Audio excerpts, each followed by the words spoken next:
दिवसाची सुरुवात यशूबरोबर. पूर्वी मोबाईल नव्हते आणि टेलिफोनसुद्धा नव्हते आणि काही ठिकाणी अगदी काही इमर्जन्सी असेल तर कुठल्या तरी ऑफिसमध्ये जाऊन फोन करायला लागायचा आणि त्यामुळे एखादी जर बातमी असेल तर तो पत्राने यायचा किंवा फार अर्जंट असेल तर तार यायची आपल्याला. प्रत्येकाला आठवत असेल की तार यायची आणि तार आली की काहीतरी वाईट बातमीच आली असं नेहमी वाटायचं. आणि एका खेडेगावातली अशी एक घटना आहे की त्या ठिकाणी एका घरामध्ये तार येते आणि जसा पोस्टमॅन ती तार घेऊन येतो आणि तो सांगतो तुमची तार आहे आणि त्यावेळेस सर्व रडारड सुरू होती घरामध्ये आणि मोठमोठ्याने सगळे रडायला लागतात आणि हा गोंधळ इतका वाढतो. शेवटी तो घरातला म्हातारा माणूस त्यांना थांबवतो आणि त्यांना सांगतो की अरे थांबा जरा, त्या पोस्टमॅनला पहिली तार वाचू द्या.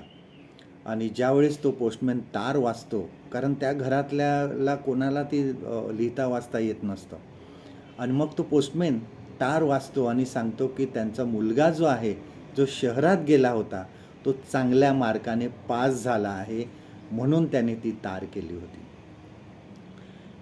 एक आपल्या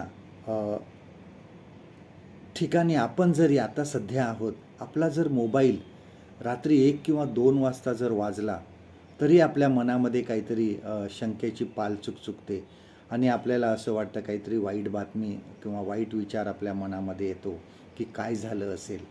आणि ही मनुष्याची मानसिकता आहे की आम्ही जीवन जे आहे, जीवनात घाबरूनच हे जीवन जगत असतो. काय होईल पुढे? देवावर पूर्ण विश्वास टाकणे खूप गरजेचे आहे. जीवनाच्या संकटांना घाबरू नका, तर देवाला घाबरा.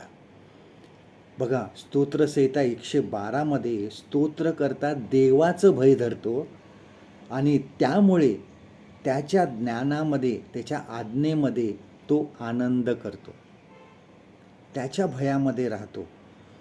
जे चांगले लोक आहेत त्यांना अंधकारात देखील सूर्यप्रकाश मिळतो. वचन, त्यामध्ये वचन बघा, एक स्तोत्र 112, साम 112, ह्यामध्ये बघा ही वचनं सांगितलेली आहे.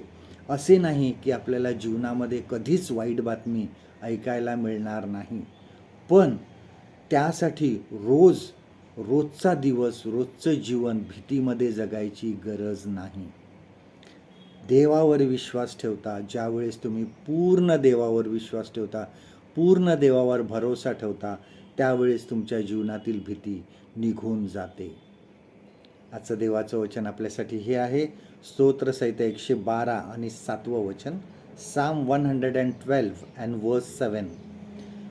तो वाईट बातमीला भिणार नाही, त्याचे मन परमेश्वरावर भाव ठेवून अढळ राहते.